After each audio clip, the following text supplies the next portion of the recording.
नाजरीन अस्सलाम वालेकुम। IND टुडे न्यूज़ में आपका खैर मकदम करते हैं।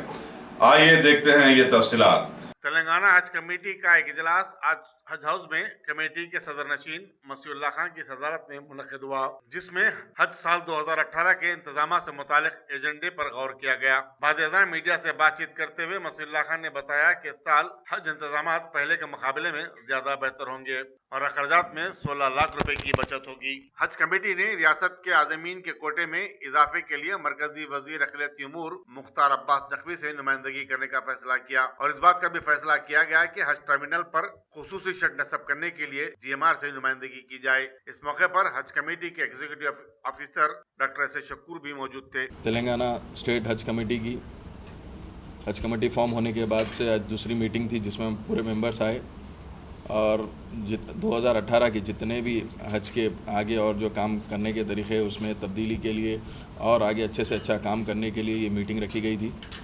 इसमें कई ऐसे इश्यूज़ निकले, जैसा गुज़िस्ता सालों से 16 लाख रुपए कुछ टॉयलेट्स के ज़्यादा पैसे लग जा रहे थे बोल के बात निकली थी, जो कॉन्ट्रैक्ट्स पे ले रहे थे।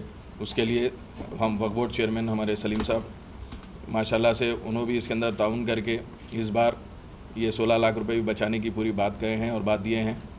इससे हमारी कमेटी बहुत खुश है। और रही दूसरी चीज़, जितने भी यहाँ पे वर्कर्स है काम करने के, वो सब एडमिनिस्ट्रेशन के तहत भी सबसे बात की गई और माशाल्लाह से एडमिनिस्ट्रेशन अब तक अल्हम्दुलिल्लाह नंबर 1 है और 3 साल से नंबर 1 चल रहा है। इसके लिए मीटिंग रखे और इंशाल्लाह नेक्स्ट मीटिंग भी जल्द से जल्द रख कर दूसरी चीज़ें हैं, जैसा कि हमारे रफ़ी साहब है, उनको भी एक 90,000 का बहुत दिन से रुका हुआ था उनके मेडिकल एग्जामिशन का, वो भी अभी रिलीज़ कर दिया गया है, जो कि उनके इलाज के लिए किया गया था गवर्नमेंट से। वो कमेटी के तहत हम इशू कर दिए हैं 90,000 भी 90,000 और इंशाल्लाह और दूसरे भी चीज़ें हैं एजेंडे में रखे गए हैं। इसके बाद एक 6 लोगों की मीटिंग रखी गई है मेंबर्स की, जो कि बोर्ड मीटिंग है, जो कॉन्फिडेंशियल है। वो मीटिंग रखकर भी 6 लोगों से बात कर और 2-3 एजेंडे हैं, इंशाल्लाह हम वो चीज़ को भी हम जल्द से जल्द पास कर देंगे। अगर आपने हमारे चैनल को सब्सक्राइब नहीं किया है तो आपको यहाँ सब्सक्राइब बटन दिख रहा है, उसे क्लिक करिए और सब्सक्राइब कीजिए और साथ ही साथ बेल आइकॉन को भी क्लिक करिएगा, जिससे कि आपको ताज़ा अपडेट मिलते रहें।